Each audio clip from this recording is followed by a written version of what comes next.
Every business has their own way of acquiring inventory. I'm gonna be showing you guys mine and how I get my inventory. Now it might be a little bit different for you guys, or you might want to tweak it and switch it to whatever it is that you want to do, or tweak it to your likings. The most important part is obviously looking for the supplier, and that's going to depend on the items that you're going to want to sell.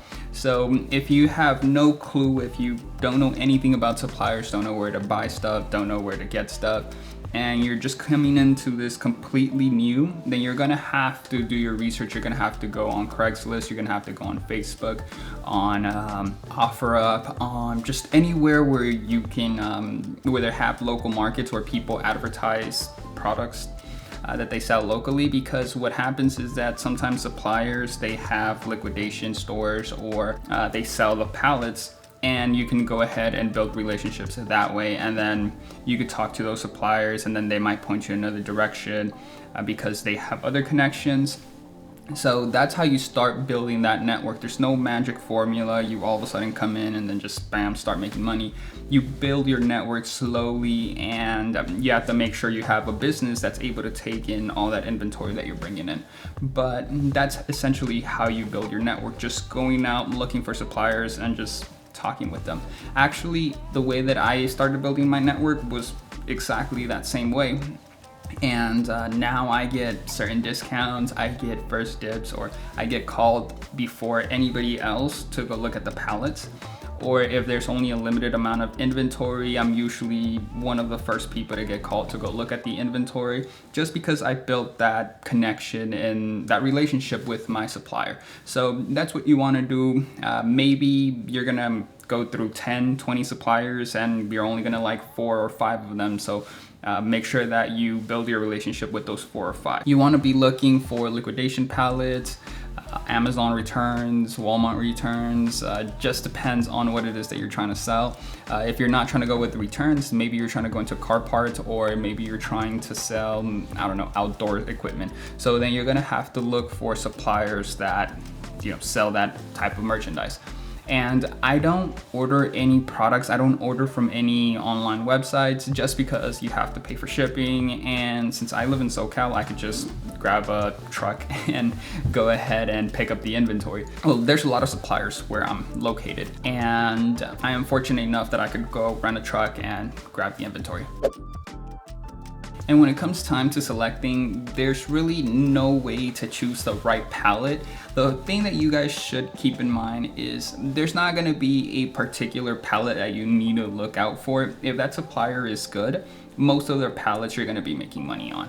If that's been my experience with the suppliers that's been doing really well, I don't have to look at every individual item. I know that they have a certain type of palettes that I like. So it's kitchen appliances. So I know that all the kitchen appliance palettes sell really well, so I don't have to think about it, scan every item every single time. You might want to do that at first when you're just starting off, getting into a new niche, or you're meeting a new supplier. Then you might want to scan every item, or scan the items that are in the pallet, just to see if they sell. But once you build that relationship and you've gone over 1 pallet or 2 pallets, and you know that you've gotten consistent sales, then it just becomes as easy as just picking up 2 or 3 pallets from that supplier. And that's essentially what I do. I no longer look at each individual product or try to see if they sell, because I know that my suppliers, they get me good products. And they're usually looking for certain products to give to me or to sell to me, because I let them know that I'm looking for kitchen appliance or any electronics or computer parts. And then every time they get that, they call me. And once I pay for the pallets, usually pay cash.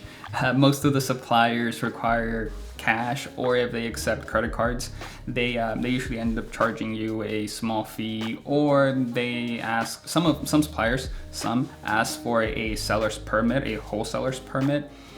Some haven't, so it just varies on the supplier. Because I've had a supplier that was fairly small, or their warehouse looked fairly small, and they were asking for all these documents, and if not, they were gonna have to charge us tax. But there's another supplier that I go to that has a huge warehouse, and they don't require anything. They didn't even charge tax. It was just like 600, boom, 600. So you have to be aware of that. Again, every supplier is a little bit different. Some might require some documents, some don't. Just go ahead and look up a supplier, go to them, and then test your luck and see how it goes. And once the pallets are paid for, it's just a matter of bringing the inventory to the house. At first, I was renting, where I was putting everything. I was undoing the pallets and then putting them on the car. And it was a little bit time consuming. It was possible when I was only bringing a pallet or one of those smaller pallets, but then when I started getting bigger pallets or I started getting lots of pallets, then I had to rent a bigger truck. And then this is where I rent the U-Haul, and it's not as expensive as you might think, because I end up paying about $70 to rent a U-Haul, and I'm able to bring 3 pallets, 4 pallets in that U-Haul. So that's what I'm paying for shipping. And that works out for me. And I know that some of you guys who have to purchase online, you're gonna have that added cost of paying for shipping. So that's something that you might want to be aware of. But for me, I just go ahead, pay the pallets, pick them up in the U-Haul truck, bring them to the house, and then just unload them. So it's fairly simple, and this works for me, again, because of where I'm located. So if you're trying to run a business, an eBay business, and you don't have access to suppliers near you, then you might have to ship the items to your house or to wherever it is that you're going to be selling them. So just keep that in mind, that your location plays a role. So that might dictate how you structure your business. You might not have to rent U-Haul trucks and have everything delivered to you, but then your business might be structured a little bit different. You might have to charge for shipping, or you might have to do something else. So this is how I structure my business, and I'm just gonna keep making videos like this, show you guys how I do my stuff, and hopefully that inspires some of you guys, or you guys grab some ideas from some of the things that I do and apply them to your business, and just let me know how it goes. So just some quick little tips before I let you guys go. When it comes to buying pallets, just some things that I avoid is any pallet under like $300, $400. Usually they have junk. It's usually stuff that you find in swap meets, or like those items that don't have a following, like they're not well branded, they're not well known products, so you're gonna have a hard time selling them. If anything, I would put in more money, invest in a pallet that's more expensive so you could get the most out of it. And don't overthink it. If the supplier is good and they're trustworthy and they just have good products, you're gonna sell. So don't overthink on every single pallet. Don't hesitate on buying a pallet. I see that a lot when I go purchase pallets. If the supplier is good, grab whatever pallet you like and get to work. And remember, the key is to keep it simple. Go ahead and try it. Don't hesitate.